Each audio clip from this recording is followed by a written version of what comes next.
Today we are going to be taking a look at the second guide that every new player in Brawl Stars should watch. Man, oh man, I can't believe you still think I'm a noob. Oh my gosh, man. I don't think that you're a noob. You say that, but you keep calling me a new player. Just cause I'm new doesn't mean I don't got skill. This guy thinks he's got skill. Hey, I heard that. You didn't hear anything. I don't know what you're talking about. For real though, he doesn't have skill. Okay, now you're really messing with me. Just watch the video, dude. I promise it'll be worth your time. I mean, let's be honest. I'm probably not as good as Kairos is at Brawl Stars anyway.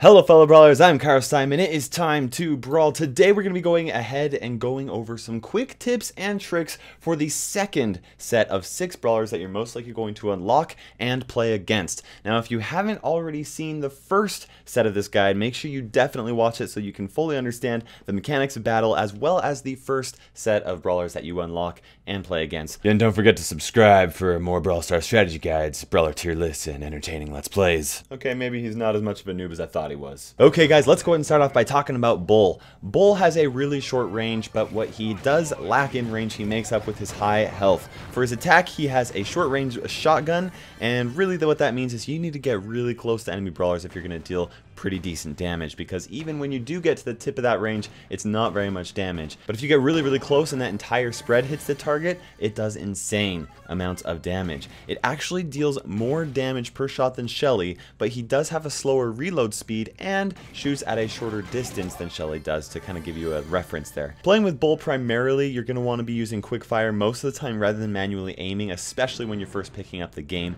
and getting used to the mechanics. For Bull's super, Bull charges toward a target location, dealing damage and knocking people back who are in the way. One of the struggles with Bull is the fact that he has a difficult time getting close to enemy brawlers, and so using this super to try and get close to kind of close that gap is a really great way to get close to those long range brawlers. Now there are some times when you're tempted to try and use his super to try and just finish off that last brawler, and in my experience that's not usually the best way to use Bull's super. Typically what happens is you try and charge towards them, they dodge it, and then you like run off in some random direction where you don't actually want to be anyway. You can use it like that, and I have had some success with it, but it just kind of depends on the situation. One pro tip to playing Bull is that if you've got an enemy brawler that is at the edge of the map right next to that wall, you can actually use Bull's charge to go in. That wall will actually stop him from charging any further so that you can actually get right next to that enemy brawler, knock them back, deal a little bit of damage, and kind of finish them off. Now as far as playing against Bull, the biggest tip that I have is to just try and keep your distance from him. If he gets close, fall back and fire at him, and if you don't know where he is, make sure you're checking the bushes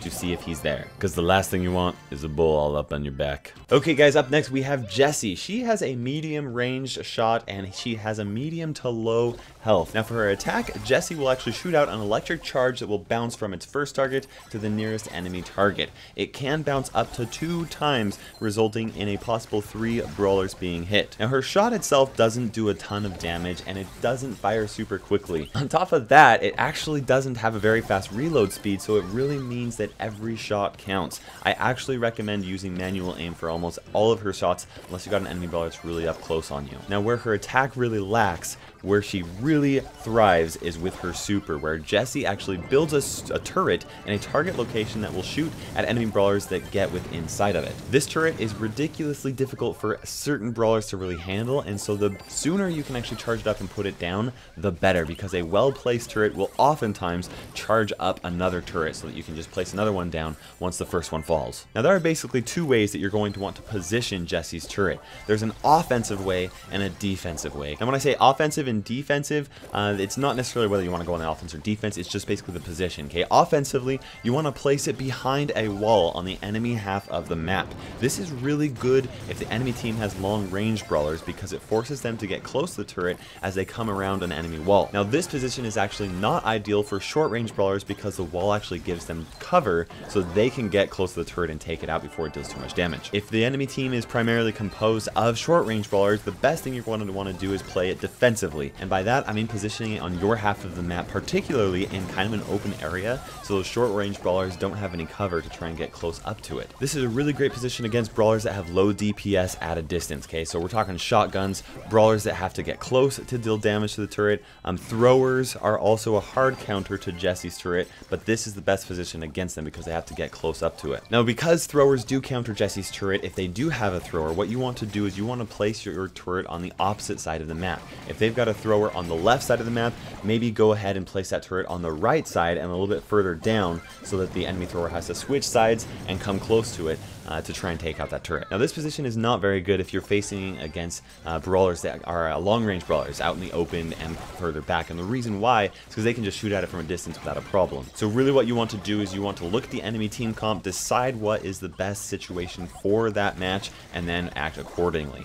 Now, if you are playing against an enemy Jessie, the best thing for you to do is to try and keep your distance and avoid her shots as much as possible. The longer you prevent her from charging up her super, the bigger advantage you have, because her regular shots don't deal that much damage. Now, if she does put down an enemy turret, try and get rid of it as soon as you possibly can. Now, depending on the position of her turret as well as the brawlers that you have on your team, it may become a different brawler's responsibility to try and get rid of that turret, even though you may be the gem carrier. So if you have a brawler that can really counter that turret, make sure you focus on that turret, and if not, maybe try and let somebody else try and deal with it. Up next, let's go ahead and talk about Brock, who has a long range and a medium to low health. For Brock's attack, he shoots out a rocket in a straight line that deals decently high amounts of damage to anyone that gets hit by the explosion caused by that rocket. Now, for Brock's rocket, it actually shoots in a straight line, but once it hits an enemy brawler or reaches its max distance, it actually explodes into a circular area that will deal damage to anybody that is right there. This means that you can actually use it to hit some people hiding around the edges of corners if they are a little bit too close to that edge right there. Now, Brock's range is really what makes Brock special, so you should definitely use this to an advantage and try and stay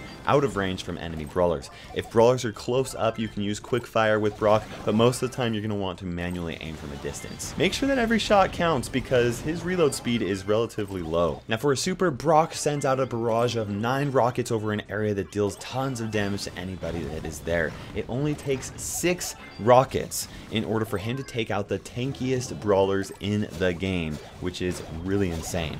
You can definitely use this to deal insane amounts of damage to a single brawler, or even take out multiple brawlers all at once if you can. Now, the trick to playing against an enemy Brock is to focus on dodging his shots. The rockets move fairly slowly in comparison to like Piper or Colt or somebody that has a faster shot, and they're pretty easy to dodge from a distance if you're just paying somewhat attention to it. By focusing on dodging his shots, you actually put him at a huge disadvantage because he has such a slow reload speed. And because of that, if you see a Brock spam 3 shots and you have pretty decently good health, you can actually use that opportunity to get up close to him and really take him out.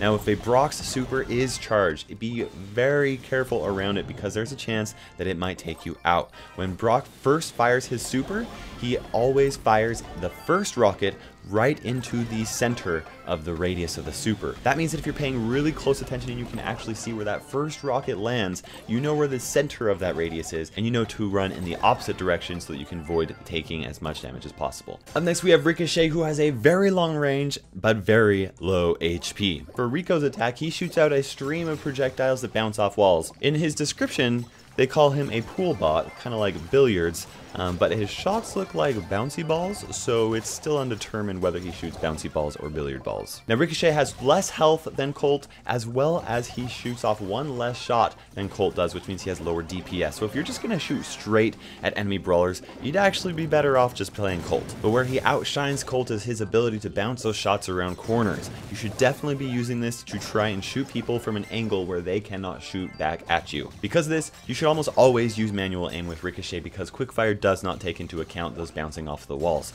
If you do use this mechanic right, Ricochet becomes a champion on all maps with a lot of walls on them because brawlers just can't get anywhere close to him. Now, for his super, Ricochet shoots out 12 projectiles in a line that reach a further distance than his regular attack and deal damage to anyone that is caught in the line of fire. In total, this super is exactly the same as Colt's super in terms of number of projectiles as well as total damage per shot. The one one difference though is that rather than breaking through walls like Colts does, they bounce off of walls, and that allows Rico to deal a ton of damage over a massive area. One thing that's really cool is that it can actually deal damage to the same brawler multiple times if it hits a brawler, bounces off a wall, comes back and hits that brawler again. This makes Rico's super really deadly in the hands of the right player. Now when you're playing against a Ricochet, the thing you got to take advantage of is his low HP. It's super low. Along with some other brawlers, he has the lowest HP in the game, which means that if you can get close enough to him without taking too much damage, then you're going to have a really easy time taking him out. Now it can be really tricky to learn exactly how to avoid Rico's shots, especially if you're facing someone that knows how to bank those right. And I really wish that I kind of like had a solid tip on how to do this, but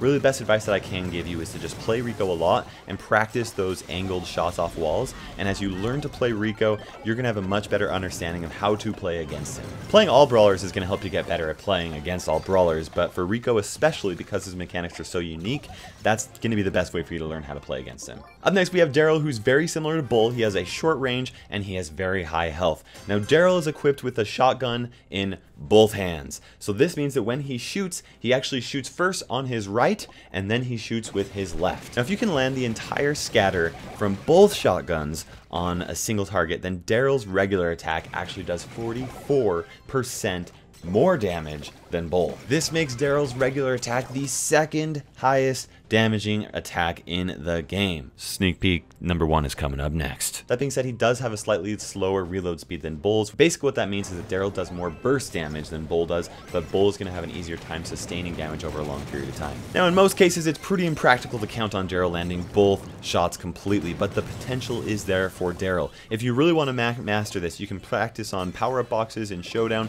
by shooting when you are slightly to the left of the box, and if that box is a little bit to the right of you, then you shoot it and then you move over to the right before it shoots the second, and that way you just line those shots up perfectly so that it does like boom boom, you know, boom boom. It's really trickier to figure out, but the closer you are to enemy brawlers, the more likely you're going to be able to actually do it. Now because of this, even though he is a shotgunner, once you get the controls down in the game, I highly recommend learning how to manually aim with Daryl because his shots are off center. And with quickfire, he actually shoots as if his shot is going to be in the center of his midline. But in reality, he actually shoots 2 shotguns slightly to the right and slightly to the left of his body's midline. This means that by using quickfire, there's a pretty good chance that you're actually going to miss a lot of those scatter shots on your enemy target. Now for Daryl's super, he hops inside of his barrel and he goes for a roll over a long distance, bouncing off of walls if he hits them and hitting brawlers and knocking them back along the way. If you do this right, Daryl's super does a great job at positioning him into the right spot.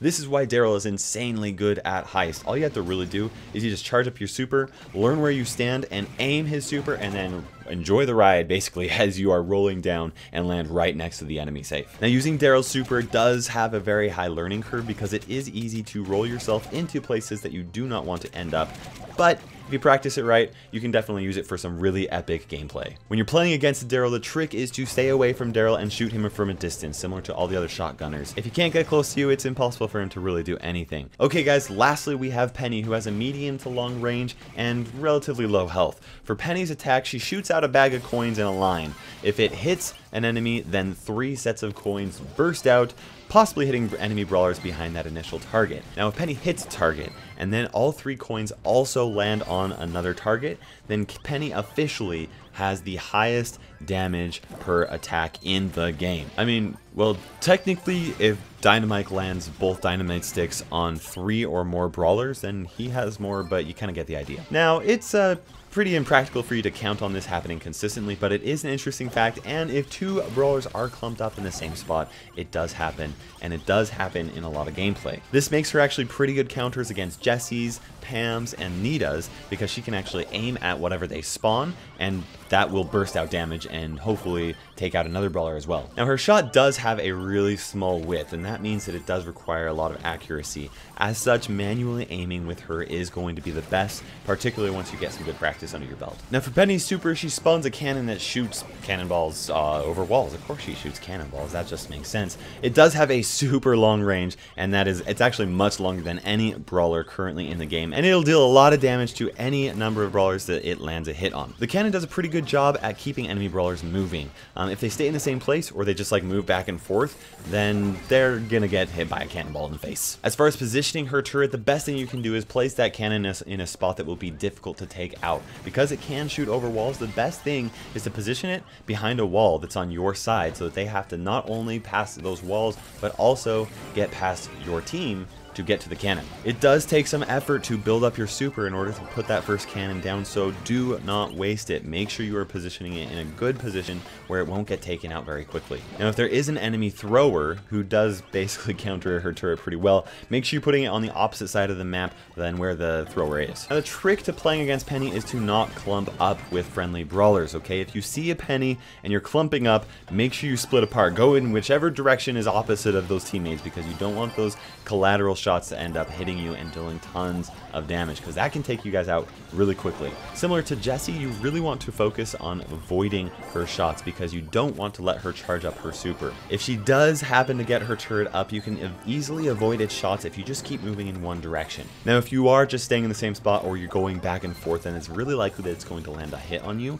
so make sure you're really careful and paying attention to it, and do not underestimate its range. It has a huge range, so make sure you keep on moving and try and get it taken out as soon as you can. Thank you so much for watching. I hope you enjoyed it. Once again, make sure you hit the subscribe button and the notification bell so that you do not miss a single Brawl Stars video. For now, this is Kairos Time ticking by, and we will see you in Brawl Stars.